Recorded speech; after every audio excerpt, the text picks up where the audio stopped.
Welcome. Happy Sunday, kids. Whether in our church building or at home, our mission remains the same: to know, grow, and go. You might notice this ladder behind me. How many of you guys have ladders at home? How many of you ever climbed a ladder? Well, this ladder here is a pretty short ladder. The only use I have for it is to maybe change a light bulb or to hang some curtains, those kinds of things. Some ladders, though, go a lot higher than this ladder. I've used some ladders to climb up on the top of a house. I've used some ladders that are actually built into the side of buildings where I've worked, so that I've climbed up on top of the building to do maintenance or to get something off of the building that got up there somehow. But I'm about to show you a clip of a man climbing a very high ladder. Let's take a look.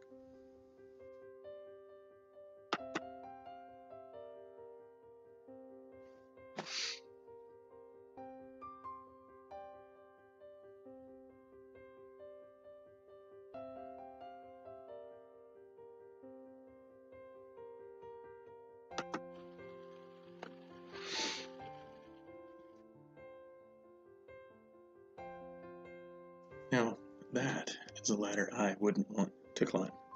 It's pretty high up there. I know some of you guys are probably wondering, why all the talk about ladders? This is Redeemer Kids. Why do we need to talk about ladders? Well, today's Bible message is going to bring that full circle. We're going to figure out why I'm talking about ladders. So last time we were together, we learned about Isaac's two twin sons, Esau and Jacob. Today's story in Genesis 28 is going to tell us a little bit more about those two. Jacob was a deceitful man, a trickster.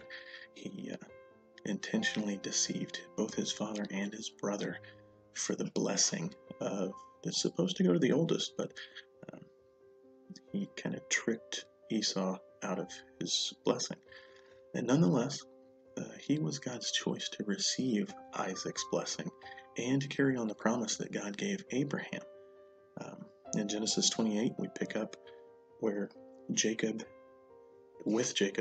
after he has received a blessing from his father Isaac. In Genesis 28. Meanwhile, Jacob left Beersheba and traveled toward Haran. At sundown, he arrived at a good place to set up camp and stopped there for the night. Jacob found a stone to rest his head against and lay down to sleep. As he slept, he dreamt of a ladder that reached from the earth up to the heavens, and he saw the angels of God going up and down the ladder. At the top of the ladder stood the Lord, and he said, "I am the Lord, the God of your grandfather Abraham, and the God of your father Isaac. The ground you are lying on belongs to you. I am giving it to you and your descendants. Your descendants will be as numerous as the dust of the earth. They will spread out in all directions, to the west and the east, to the north and the south. And all the families of the earth will be blessed through you and your descendants. What's more, I am with you, and I will protect you wherever you go. One day I will bring you back to this land. I will not leave you until I have finished giving you everything I have promised you." Then Jacob awoke from his sleep and said, "Surely the Lord is in this place, and I wasn't even aware of it." But he was also afraid and said, "What an awesome place this is! It is none other than the house of God, the very gateway to heaven." The next morning, Jacob got up very early. He took the stone he had rested his head against, and he set it upright as a memorial pillar. Then he poured olive oil over it. He named that place Bethel, which means house of God, although it was previously called Luz. Then Jacob made this vow: "If God will indeed be with me and protect me on this journey, and if he will provide me with food and clothing, and if I return safely to my father's home, then the Lord will certainly be my God, and this memorial pillar I have set up will become a place for worshiping God, and I will present to God a tenth of everything he gives me." Excuse me. So here we see God offer the covenant that he offered Abraham. He offers it now to Jacob. It wasn't just enough that Jacob was Abraham's grandson. That wasn't enough. It wasn't enough that Jacob knew about that promise, he needed to choose God himself. Jacob needed to choose God for himself. He couldn't accept God because he was Abraham's grandson. It just doesn't work that way. And we can see Jacob choose God in this verse. Okay? Now, let's go on to some discussion questions.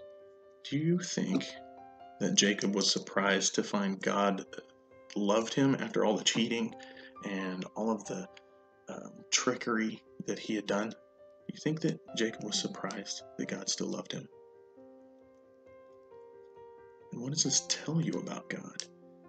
Like, Jacob probably was surprised, right?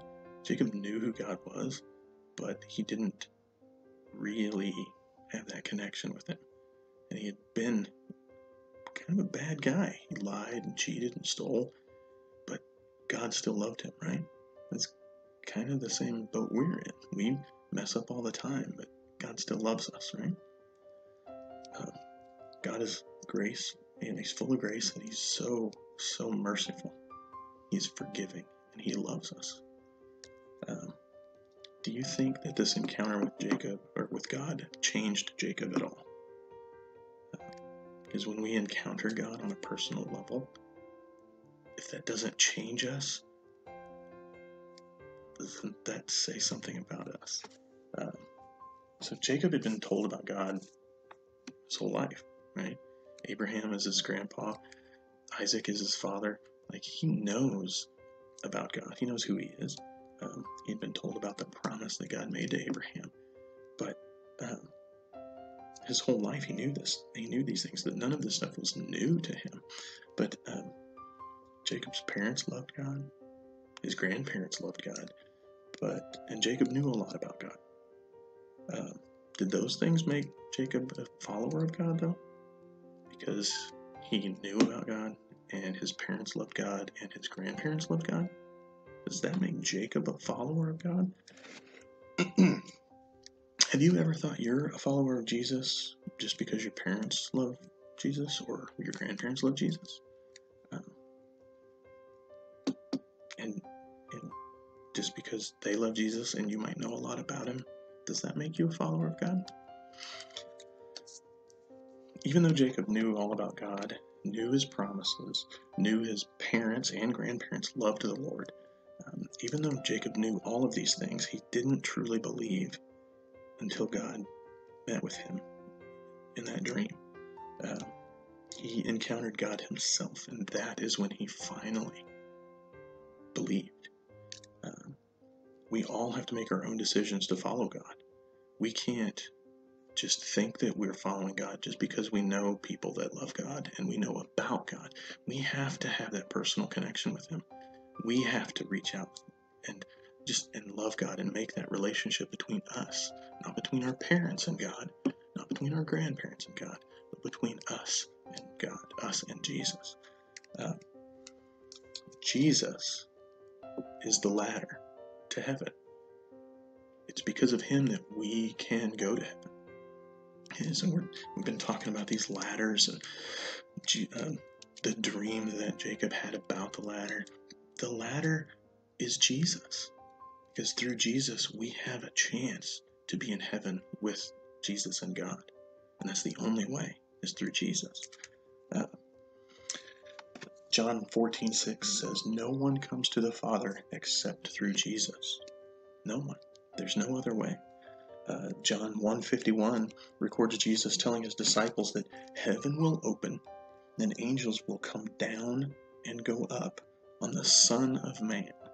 Jesus is the Messiah.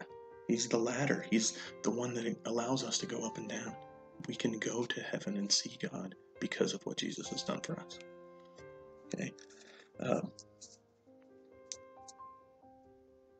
So remember how God told Abraham that his descendants would outnumber the stars, right? You guys remember that? Then he promised Jacob that his descendants would bless all of the people of the world. Guess who is a descendant of Abraham and Jacob? Jesus. Jesus was a direct descendant of Jacob and Abraham. Okay?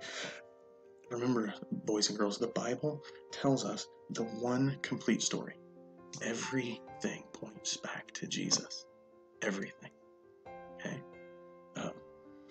Now, our prayer for you, for each of you boys and girls, is that you choose to follow Jesus, that you choose to build a relationship with Jesus. Not just know him, but to grow in him. And then to go share that love and that knowledge and that passion with everyone that you meet. That's why our motto is not just know God. It's know him, grow in him, and then go share that love. Okay? If you have any questions, have your parents shoot us a message, or just ask your parents. Like, they're there for you. We love you guys. We miss you. We can't wait to see you guys back at Redeemer Kids. Have a great week.